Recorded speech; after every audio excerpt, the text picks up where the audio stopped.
Ça fait plus de 30 ans que tu vas à l'église, mais tu continues toujours de dépendre de la foi de quelqu'un d'autre pour pouvoir agir dans ta vie. Écoute, donc lorsque tu es un nouveau converti, Dieu peut tolérer ta foi. Mais arrivé à un certain moment dans le ministère, dans l'église, il faudrait que toi aussi tu puisses exercer ta foi.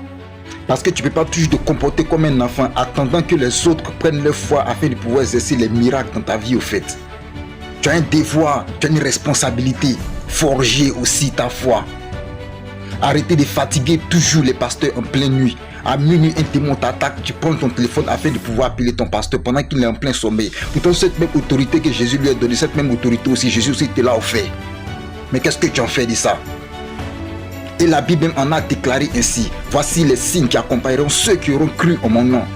Ils chasseront les démons, ils guériront les malades, ils parleront une nouvelle langue. Donc par ta foi en Jésus, toute autorité aussi t'a été donnée aussi depuis le ciel. Mais qu'est-ce que tu en fais de ça?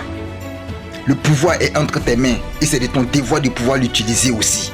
Et le plus grand piège et le plus gros piège de certains chrétiens, c'est de demander à Dieu de pouvoir chasser certains démons dans les vies. Non, non, Dieu a fini de faire le travail. Le pouvoir a été remis entre tes mains. C'est de toi ton devoir de pouvoir les chasser de ta vie. On ne discute pas une autorité. Et cette autorité a été mise entre tes mains. Et étant un chrétien, sache que tu as une autorité établie par Dieu sur cette terre afin d'établir le règne et la volonté de Dieu sur cette terre aussi. C'est pour cela, lorsqu'un policier est sur la route, il suffit seulement qu'il lève le bras et toutes les voitures commencent à s'arrêter sans qu'il ne planche la bouche. Donc c'est pas parce qu'il a force que les voitures là commencent à s'arrêter, mais c'est parce que l'autorité lui a été donnée. Donc c'est pour cela qu'il dépend de cette autorité et il applique cette autorité là aussi sur la route. Donc écoute chrétien, tu as un devoir, tu as une responsabilité aussi, tu as une part d'une chose aussi à faire dans ta vie, car le pouvoir et l'autorité, Dieu te l'a remis entre tes mains.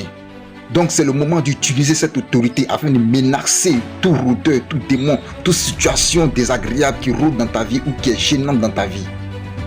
Parce que lorsque tu es nouveau dans le ministère, tu as besoin de la foi des anciens afin de pouvoir aussi intervenir dans ta vie. Mais arrivé à un certain moment, la foi des anciens comme de tes pasteurs ne peut plus rien faire dans ta vie. Parce que maintenant, c'est ta foi maintenant qui va dépendre afin de pouvoir déclencher certaines situations dans toi-même ta vie maintenant. C'est pour cela la Bible dit, un enfant ne diffère pas d'un serviteur tant qu'il refuse d'être mature spirituellement. Donc écoute frère, il n'y a aucune situation qui peut t'ébranler, il n'y a aucune situation qui peut te faire face.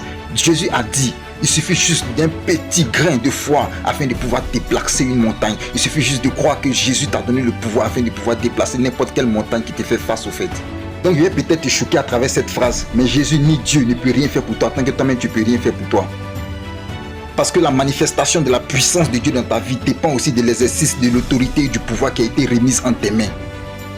C'est pour